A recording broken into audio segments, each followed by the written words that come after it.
एक दिन रात को मैं और मेरे चाचा हम दोनों सो रहे थे। अचानक मेरी नींद खुली। मैंने अपनी आंखें खोली और देखा कि विनोद चाचा अपने बिस्तर से उठे और कमरे से बाहर चले गए। न जाने क्यों मेरे मन में उत्सुकता जाग उठी कि इतनी रात को विनोद चाचा कहाँ जा रहे हैं। ये जानने के लिए मैं भी कमरे से बाहर आई। मैंने देखा कि विनोद चाचा मेरी माँ के कमरे की ओर जा रहे थे। अब मेरी उत्सुकता और भी बढ़ गई कि विनोद चाचा माँ के कमरे में क्यों जा रहे हैं। ये देखने के लिए मैं माँ के कमरे की खिड़की के पास गई। उनकी खिड़की खुली हुई थी। मैंने खिड़की से माँ के कमरे में झांकना शुरू किया। मेरी माँ अपने बिस्तर पर सोई हुई थी। अब विनोद चाचा ने अपनी शर्ट उतारी और फिर उन्होंने अपनी बेल्ट खोल दी। उसके बाद वह धीरे धीरे मेरी माँ के ऊपर नमस्ते। दोस्तों, आज की इस कहानी में आपका स्वागत है। ये कहानी तब की है जब मैं 16 साल की थी। हमारा परिवार एक छोटे से गांव में रहता था। मेरे पिता का निधन तब हुआ था जब मैं बहुत छोटी थी। मेरे पिता के जाने के बाद हमारे परिवार की आर्थिक स्थिति बुरी तरह से बिगड़ गई थी। उस समय मेरे परिवार में केवल मेरी माँ और मैं ही बचे थे। मेरी माँ ने परिवार की जिम्मेदारी अपने कंधों पर ले ली थी और वह दिन रात मेहनत कर रही थी ताकि हम दोनों किसी तरह गुजारा कर सकें। मेरी माँ गांव के कुछ घरों में काम करती थी। वह कपड़े धोने, बर्तन साफ करने और झाड़ू पोछा करने जैसे काम करके अपना और मेरा पेट पाल रही थी। 10वीं कक्षा पूरी करने के बाद मेरी पढ़ाई भी बंद हो गई थी, क्योंकि घर की आर्थिक स्थिति इतनी खराब थी कि हम स्कूल की फीस और किताबें नहीं खरीद सकते थे। उसके बाद से मैं हमेशा उसकी मदद करने लगी। जब वह किसी घर में काम करने जाती तो मुझे भी साथ ले जाती। इस वजह से मैंने धीरे धीरे उसके कामों में उसकी मदद करना शुरू कर दिया था। एक रात जब मेरी माँ और मैंने खाना खा लिया था और हम दोनों सोने जा रहे थे, तभी हमारे घर का दरवाजा किसी ने खटखटाया। माँ ने मुझसे कहा, जा देख, इतनी रात को कौन हमारा दरवाजा खटखटा, गला साफ करने की आवाज आ रहा है, देख कौन आया है। यह कहकर वह अपने कमरे में बिस्तर बिछाने चली गई। फिर मैंने हमारे घर का दरवाजा खोला। जैसे ही मैंने दरवाजा खोला, देखा कि अच्छे कपड़े पहने एक आदमी हमारे दरवाजे पर खड़ा था। उसकी उम्र लगभग 35 साल के आसपास लग रही थी। क्या काम है? इतनी रात को हमारे घर का दरवाजा क्यों खटखटाया? मैंने थोड़ी नाराजगी से उस आदमी से पूछा। वह मुझे देखकर बहुत खुश हुआ और हंसते हुए बोला, प्रिया, हाँ मैं ही, आप कौन हैं? मैंने सवालिया नजरों से उसकी ओर देखा, इससे पहले कि मुझे कुछ समझ आता। अचानक उस आदमी ने मुझे उठाकर अपने कंधे पर बैठा लिया और खुश होकर कहने लगा, प्रिया, मैं तुम्हारा चाचा हूं, तुम्हारे पिताजी का दोस्त विनोद चाचा। विनोद चाचा की आवाज सुनकर मेरी माँ अपने कमरे से दौड़ते हुए बाहर आई और वह उनके सामने खड़ी होकर बोली, विनोद। अब मेरी माँ और विनोद चाचा एक दूसरे की ओर देख रहे थे। वे दोनों इतने खो गए थे एक दूसरे को देखते हुए कि जैसे उन्हें दुनिया की कोई सुध नहीं थी। लगभग 2-3 मिनट बीत गए, लेकिन वे दोनों एक दूसरे को निहारते ही रहे। तब मैंने ही कहा, माँ, ये कौन कौन है?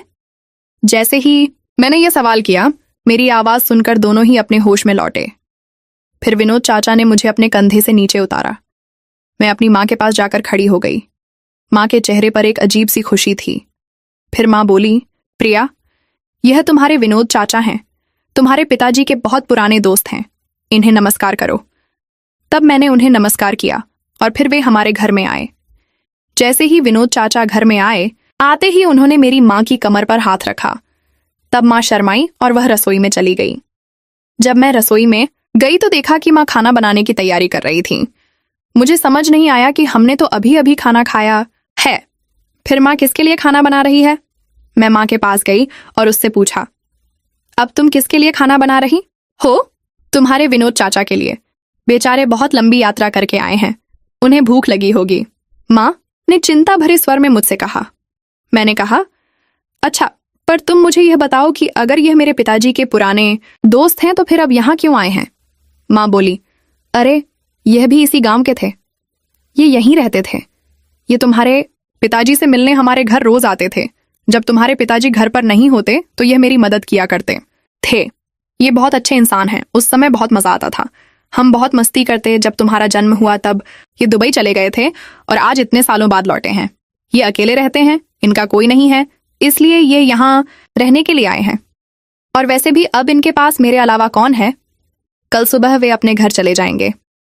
ये सब माँ मुझे बताते हुए बहुत खुश लग रही थी और उसकी आंखों में एक अलग सी चमक थी। मैं उस समय छोटी थी, इसलिए मुझे कुछ भी समझ नहीं आ रहा था। माँ के व्यवहार में अचानक हुए बदलाव और उसने जो कुछ भी मुझे बताया उसका मतलब मेरे समझ से बाहर था। माँ ने कहा, जा अब अपने कमरे में जा, और जब तक खाना तैयार होता है अपने विनोद चाचा के साथ बात कर। माँ के ऐसा कहते ही मैं अपने कमरे में चली गई। विनोद चाचा ने अपना सारा सामान मेरे कमरे के एक कोने में रखा हुआ था और बिस्तर पर आराम करने लगे। जब मैं उनके पास जाकर बैठी तो वे मुझसे बातें करने लगे। उसी दौरान मुझे उनकी बातों से पता चला कि उनका दुबई में एक बड़ा रेस्टोरेंट था। उन्होंने उस रेस्टोरेंट से बहुत पैसा कमाया था, लेकिन पिछले कुछ दिनों से उन्हें अपने गांव की बहुत याद आ रही थी, इसलिए उन्होंने अपना रेस्टोरेंट बेच दिया और गांव में स्थायी रूप से रहने के लिए वापस आ गए हैं। मैं उनकी बातों को ध्यान से सुन रही थी, लेकिन मेरे मन में कई सवाल उठ रहे थे। इतनी रात को उनका आना, माँ का अचानक इतना खुश हो जाना और उनकी आपस की बातें, यह सब मुझे थोड़ा अजीब लग रहा था। विनोद चाचा और माँ के बीच कोई गहरा रिश्ता था जो मुझसे छिपा हुआ था। हम बात कर ही रहे थे कि अचानक उन्होंने मुझसे कहा, तू मुझे विनोद चाचा मत कह, सिर्फ चाचा कह। अब जब मैं उनसे बात कर रही थी, कुछ देर बाद मेरी माँ विनोद चाचा को खाने के लिए बुलाने के लिए मेरे कमरे में आई और उन्हें खाने के लिए बुलाकर वह रसोई में चली गई। विनोद चाचा के साथ मैं भी रसोई में गई। फिर माँ ने उनके लिए थाली परोस दी। फिर विनोद चाचा ने भरपेट भोजन किया और फिर वहीं बैठते हुए एक बड़ी जमाई ली और फिर मेरी माँ से पूछा, संगीता तुमने मेरे लिए खाना बनाया, थक तो नहीं गई? माँ ने उनकी तरफ देखते हुए हल्की मुस्कान के साथ कहा, तब आपने मेरे लिए इतना किया था, मैं कब थकी थी जो अब कैसे थक जाऊंगी। उसके बाद विनोद चाचा हंसते हुए रसोई से बाहर चले गए। तभी माँ ने मुझसे कहा, अब तू अपने कमरे में जा और सो जा, विनोद चाचा भी तेरे ही कमरे में सोएंगे। मैं अपने कमरे में चली आई। मैंने बिस्तर बिछाया और अपने बिस्तर के पास ही विनोद चाचा का बिस्तर बिछाया। माँ ने कहा था कि वह मेरे कमरे में सोएंगे, लेकिन इस बात से मुझे थोड़ी असहजता महसूस हो रही थी। मैं चुपचाप अपने बिस्तर पर बैठी रही, सोच में डूबी हुई, जबकि विनोद चाचा धीरे धीरे कमरे में आए और अपने बिस्तर पर लेट गए। कमरे में सन्नाटा पसरा हुआ था और सिर्फ कदमों की धीमी आवाज सुनाई दे रही थी। मैं अपनी चादर को कसकर पकड़े हुए लेट गई, लेकिन नींद मुझसे कोसों दूर थी। अचानक विनोद चाचा ने चुप्पी तोड़ी। प्रिया, तुम बड़ी हो गई हो, लेकिन अब भी उतनी ही प्यारी लगती हो जितनी पहले थी। तुम्हारी माँ ने तुम्हें बहुत अच्छे से पाला है। उनकी यह बात सुनकर मैं थोड़ा चौंकी, लेकिन मैंने कोई प्रतिक्रिया नहीं दी। मेरे मन में असहजता बढ़ती जा रही थी। विनोद चाचा ने फिर से बात शुरू की। तुम्हें मुझसे डरने की जरूरत नहीं है प्रिया, हम सब परिवार हैं। यह सुनकर मेरा दिल और भी तेजी से धड़कने लगा। मुझे समझ नहीं आ रहा था कि वे क्या कहना चाह रहे थे, लेकिन उनके शब्दों में एक अजीब सा मतलब छिपा हुआ था। मैं चुपचाप लेटी रही, लेकिन मन में डर बढ़ता जा रहा था। विनोद चाचा अब अपने बिस्तर पर लेट चुके थे, लेकिन उनकी हरकतें और बातें मेरे मन में शक पैदा कर रही थी। मैंने सोने की कोशिश की, लेकिन मुझे ऐसा महसूस हो रहा था कि कुछ गलत होने वाला है। रात के गहरे सन्नाटे में मुझे अपने ही घर में असुरक्षा महसूस हो रही थी।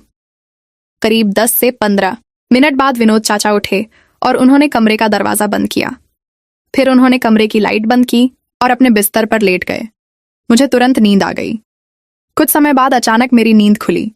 मैंने अपनी आंखें खोली और देखा कि विनोद चाचा अपने बिस्तर से उठे और कमरे से बाहर चले गए। न जाने क्यों मेरे मन में उत्सुकता जाग उठी कि इतनी रात को विनोद चाचा कहाँ जा रहे हैं। यह जानने के लिए मैं भी कमरे से बाहर आई। मैंने देखा कि विनोद चाचा मेरी माँ के कमरे की ओर जा रहे थे। अब मेरी उत्सुकता और भी बढ़ गई कि विनोद चाचा माँ के कमरे में क्यों जा रहे हैं। यह देखने के लिए मैं माँ के कमरे की खिड़की के पास गई। उनकी खिड़की खुली हुई थी। मैंने खिड़की से माँ के कमरे में झांकना शुरू किया।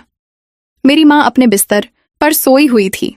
अब विनोद चाचा ने अपनी शर्ट उतारी और फिर उन्होंने अपनी बेल्ट खोल दी। उसके बाद उन्होंने माँ को वही सब दिया जो पहले पापा दिया करते थे। माँ और विनोद चाचा दोनों पसीने में नहा लिए हो। दोनों इतनी जोर से सांस ले रहे थे कि उनकी सांसों की आवाज पूरे कमरे में गूंज रही थी। अब मुझे नींद आने लगी थी, इसलिए मैं अपने कमरे में वापस आई और सो गई। सुबह जब मेरी नींद खुली तो मेरी नजर विनोद चाचा के बिस्तर पर गई, लेकिन वह अपने बिस्तर पर नहीं थे। तब मुझे रात की घटना याद आई, इसलिए मैं जल्दी उठी और कमरे से बाहर गई। माँ का कमरे का दरवाजा बंद था, लेकिन खिड़की खुली हुई थी। मैं अपनी जगह बैठकर माँ के कमरे की ओर देख रही थी। कुछ समय बाद मुझे दरवाजे की कुंडी खुलने की आवाज सुनाई दी, इसलिए मैंने उत्सुकता से देखा। विनोद चाचा माँ के कमरे से बाहर आए और तभी मेरी माँ भी जल्दी से अपने कमरे से निकली और सीधे बाथरूम की तरफ दौड़ पड़ी। थोड़ी देर बाद माँ ने मुझे आवाज दी और कहा कि मैं नहा धोकर तैयार हो जाऊं। फिर मैं उठी और विनोद चाचा की ओर देखा। मैं सो रहे थे। मैं बाथरूम में गई, नहाकर तैयार हो गई और फिर बाहर आ गई। जब मैं रसोई में गई तो मैंने देखा कि माँ खाना बना रही थी, लेकिन वे बहुत खुश लग रही थीं। आज पहली बार उनके चेहरे पर ताजगी और एक अलग ही जोश था। मैंने भी उनकी मदद की। खाना बन जाने के बाद माँ ने विनोद चाचा को बुलाया और फिर हम तीनों ने खाना खाया। जब हम तीनों खाना खा रहे थे, माँ उन्हें देखकर शर्मा रही थी और हल्की मुस्कान के साथ हंस रही थी और वे भी उन्हें देखकर मुस्कुरा रहे थे। हम तीनों के खाना खाने के बाद मैं और माँ गांव में काम करने चले गए और विनोद चाचा अपने घर लौट गए। रात में मैंने और माँ ने खाना खाया। जब हमारा खाना खत्म हो गया तो मैं अपने कमरे में जाकर सो गई। उस रात मुझे वॉशरूम जाने की वजह से नींद खुली और मैं उठकर बाथरूम में चली गई। बाथरूम से लौटते समय मैंने अपनी माँ के कमरे से बातचीत की। आवाज सुनी तब मेरा ध्यान माँ के कमरे की ओर गया। उनके कमरे का दरवाजा बंद था, लेकिन कमरे में बत्ती जल रही थी। मुझे आश्चर्य हुआ कि इतनी रात में माँ किससे बात कर रही थी और उनके कमरे की बत्ती क्यों जल रही थी। यह जानने के लिए मैं उनके कमरे की खिड़की के पास गई और अंदर झांकने लगी। माँ बोल रही थी, अरे कितना समय हो गया, मैं कब से आपका इंतजार कर रही हूँ।